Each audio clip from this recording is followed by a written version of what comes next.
Šioje pamokoje prisiminsime uždavinių sprendimo eigą. Ką turime padaryti pirmiausia, tai žinoma atidžiai perskaityti sąlygą ir pagalvoti, ko iš mūsų nori uždavinys. Perskaitykime sąlygą. Pradėjęs važiuoti motociklininkas per 4 sekundės pasiekė 8 metrų per sekundę greitį. A klausimas. Kokiu pagreičiu važiuoja motociklininkas? B klausimas. Po kurio laiko nuo važiavimo pradžios jis pasieks 72 km per valandą greitį. Uždavinyje matome, kad tarsi suformuluota sprendimo eiga. Ir šitą uždavinį būtų galima išskaidyti į 2 atskirus uždavinius.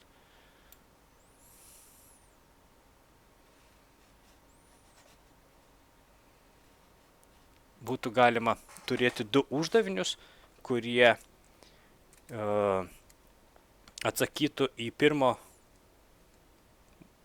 pateikto pradinio uždavinio A ir B klausimus. Tai pirmasis būtų, kokiu pagreičiu važiuos motociklininkas, atsakyti į šitą klausimą galima spręsti kaip vieną uždavinį. Ir antras uždavinys būtų nustatyti laiką, per kurį nuo važiavimo pradžios motociklininkas pasieks 72 km per valandą greitį. Realiai šita sąlyga jau turi savyje tokį palengvinimą, nes nurodoma sprendimo eiga. Ją būtų buvę galima užrašyti ir šitaip. Pradėjęs važiuoti motociklininkas per 4 sekundės pasiekė 8 metrų per sekundę greitį, po kurio laiko nuo važiavimo pradžios jis pasieks 72 km per valandą greitį. Tai tokioje trumpesnėje sąlygoje jau nesimato pačios sprendimo eigos. Ir ją mes turėtume numatyti patys. Kuris būdas jums tinkamesnis, spręsti kaip vieną uždavinį ar spręsti kaip 2 atskirus uždavinius, kol kas galite pasirinkti laisvai. Tačiau ateityje stengsimės spręsti iš karto kaip vieną uždavinį, o dabar parodysim pačią sprendimo eigą.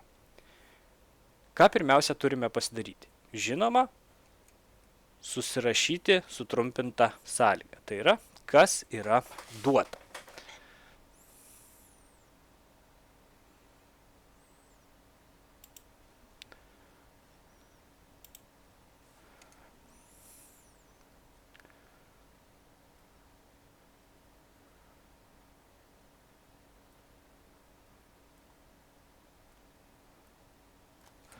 Pagal susitarimą žodžių duota, rasti ir sprendimas rašyti nebūtina,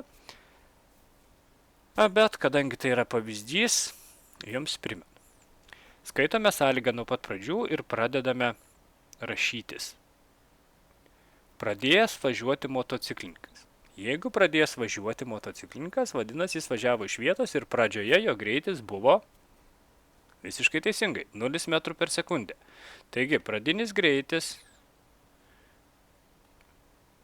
buvo 0 metrų per sekundę.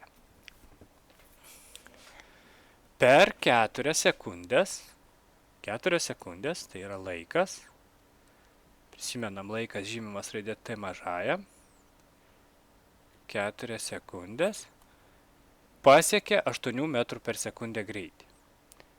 Čia būtų tarsi galutinis greitis, kurį mes žymime V raidė mažąja. 8 metrai per sekundę. Skaitome sąlygą toliau. Kokiu pagreičiu važiuoja motociklininkas? Vadinasi, mums reikės rasti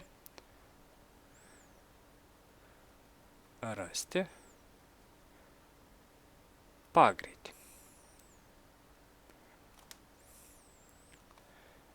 Ir po kurio laiko nuo važiavimo pradžios, vadinasi, reikės rasti kažkokį tai kitą laiką, mes jį pažymėkime raidę T su indeksiuku 2, kad nesusimaišytume, prie mūsų pirmojo laiko, kuris yra parašytas skiltyje duota, pasižymėkime vienetą. Jis pasieks 72 km per valandą greitį. Nasiduotas greitis. O koks tai greitis? Tai būtų irgi galutinis greitis, tik tais atitinkantis B klausimą. Vadinasi, mes galime parašyti, kad tai yra galutinis greitis. Vėlgi, kad nesusimaišytume, prie pirmojo greičio pažymėkime indeksą 1, o prie antrojo indeksą 2. Ir pasirašykime 72 km per valandą. Dabar turime atkreipti dėmesį į tai, kad sutrumpintoj sąlygoje mes turime nevienodus vienetus. Pradinis greitis metrais per sekundę, laikas sekundėmis, vienas galutinis greitis 8 metrai per sekundę, o antras galutinis greitis išreikštas kilometrais per valandą. Žinoma, patogiausia visada naudotis C sistemos vienetais, tuomet mažiausia tikimybė, kad suklysim. Ir kadangi visi kiti 3 duoti dydžiai yra išreikšti C sistemos vienetais, antrą galutinį greitį mes taip pat išreiškime metrais per sekundę. Metrais per sekundę. Kas nepamena, kaip išreikšti metrais per sekundę, primenu, veiksmų eigą galima naudotis sutrumpintą taisyklę. Jeigu kilometrus per valandą verčiame į metrus per sekundę, užtenka duotą skaičių padalinti iš 3,6 arba, jeigu tos taisyklės nepamena, tiesiog reikia atsiminti pačią vienetų vertimo eigą. Tai yra 72 padauginam, rašom trupmenos brūkšnį ir kadangi iš kilometrus per valandą verčiam į metrus per sekundę, tai viršuje trupmenos 1 kilometrą pasiverskim į metrus. Tai būtų 1000 metrų, o apačioje 1 valandą pasiverskime į sekundės. Valanda turi 3600 sekundžių. Ta mes jau žinom. Ir dabar belieka atlikti skaičiavimą ir gauti atsakymą metrais per sekundę. Tai yra 72 padaugintume iš 1000 ir padalintume iš 3600. Tai mūsų atsakymas būtų 20 metrų per sekundę. Pasirašome prie skilties duota 20 metrų per sekundę. Va. Kad man netrukdytų šita dalis, aš ją tiesiog dabar nutrinsiu.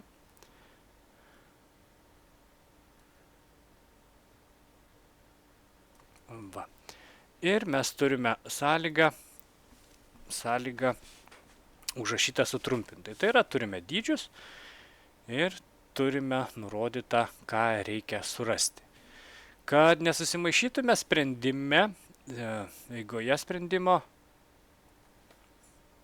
kurį parašysiu čia.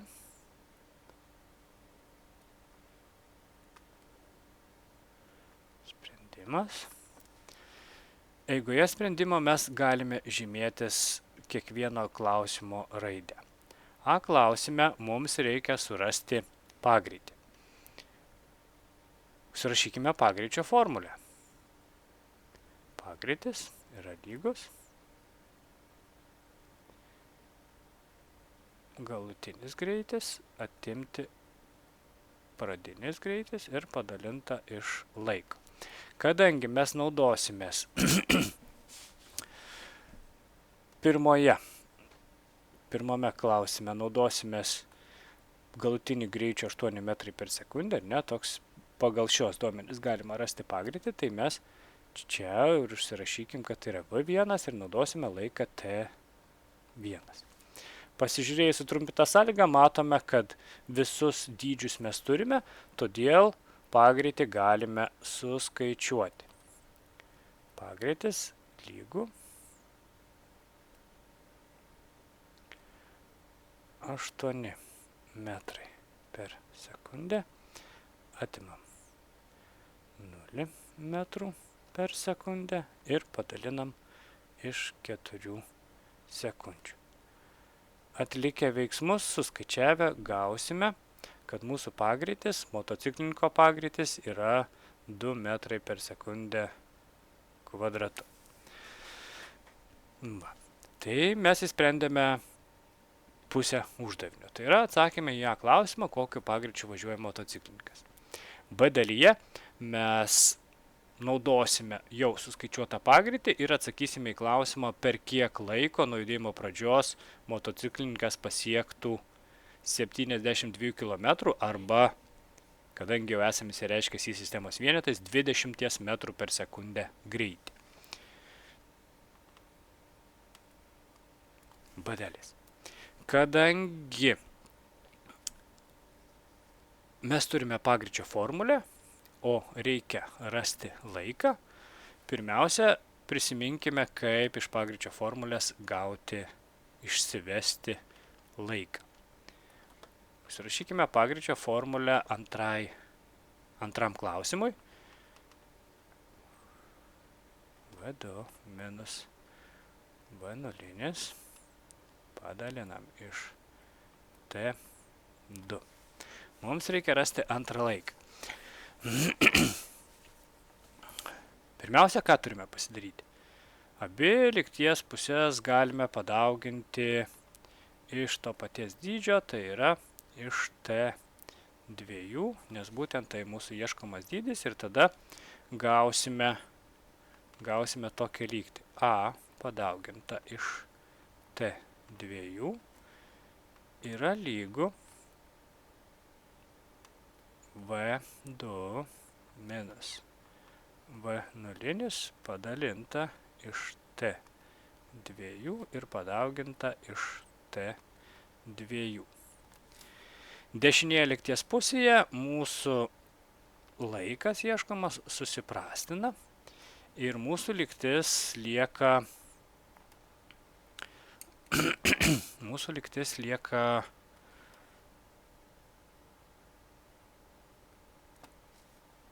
tokia. A padauginam iš T2 lygu V2 minus V0. Vis dėlto mums reikia, kad kairėje lygties pusėje liktų tik tais ieškomasis dydis, o trukdo pagreitis arba A raidė mažoji. Jeigu viską padalintumėm iš A, tuomet gautųsi šitai. A, bet turime dalinti abi lygties pusės.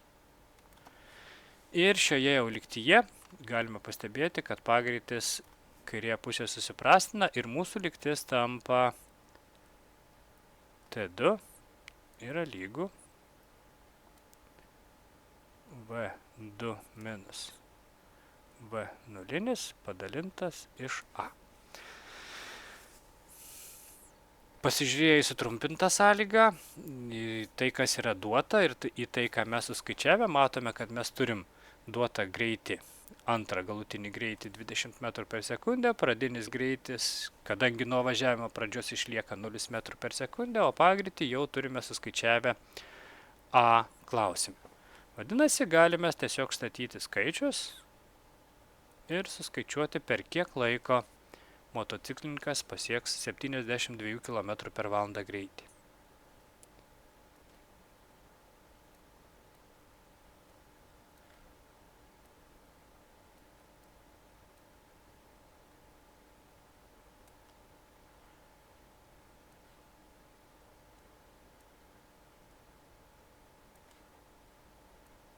Suskaičiavę gautume, kad tai yra 10 sekundžių. Kaip gaunamos sekundės ir kaip gaunami vienetai, mes jau esame aptarę, todėl šiame pavyzdyje aš nepateikiu. Tai dabar dar kartelį pakartokime, ko reikia, kad teisingai, ramiai galėtume išspręsti bet kokį fizikos uždavinį. Tai pirmas žingsnis – atidžiai persiskaityti ir išsianalizuoti sąlygą. Jeigu patogiau ir jeigu reikia, mes sąlygą galime išskaidyti į dvi, kartais net į daugiau sąlygų, ar ne, kad būtų ramiau, paprasčiau ir kad mažiau klystume. Kitas žingsnis yra užsirašyti sutrumpintą sąlygą, tai yra susirašyti, kas yra duota fizikinių dydžių žymėjimais ir atkreipti dėmesį į tai, kad visi matavimo vienetai būtų vienodi. Geriausia, žinoma, naudotis pagrindiniais fizikoje naudojamais psi sistemos vienetais. Tai tą mes ir pasidarėm, imdami antrą galutinį greitį, kuris buvo duotas kilometrais per valandą, mes pasivertėm į metrus per sekundę. Ir tuomet eina sprendimas. Kuris prasideda, žinoma, nuo formulės užrašymo. Jeigu reikia, išsivedam formulę ir suskaičiavam. Tikiuosi, kad ši pamoka padės lengvai, paprastai išspręsti bet kurį fizikos pamokoje pateiktą uždavinį. Sėkmės!